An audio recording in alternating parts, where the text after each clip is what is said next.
पालक स्वच्छ धुवून चिरून घ्यायचा आहे आणि तो शिजून घ्यायचा आहे पाण्यात. त्यात थोडीशी हरभऱ्याची डाळ घालायची आहे आणि ते पाणी काढून घ्यायचं आहे शिजल्यानंतर. आणि नंतर मसाला काढायचा आहे. हिरवी मिरची, जिरे आणि लसूण हे बारीक करून घ्यायचं आहे. त्यानंतर त्यात शेंगादाणे ओबडधोबड फिरवून घ्यायचे आणि ते 1 चमचा बेसन पीठ आणि मसाला मिक्स करून घ्यायचा आहे आणि ते घुटून घ्यायचं आहे. त्यानंतर कढईत टाकून त्यात पाणी मिक्स करायचं आहे आपल्याला पाहिजे तसं.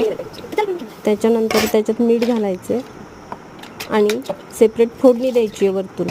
फोडणीसाठी जिरे घ्यायचे आणि लसूण घ्यायचा आहे बारीक चिरून आणि 2 लाल मिरच्या. फोडणी दिल्यानंतर लगेच झाकण ठेवायचे आणि 5 मिनिटानंतर काढून घ्यायचे. भाजी तयार आहे आपली. कशी झाली सांगा मला आणि सबस्क्राईब करा.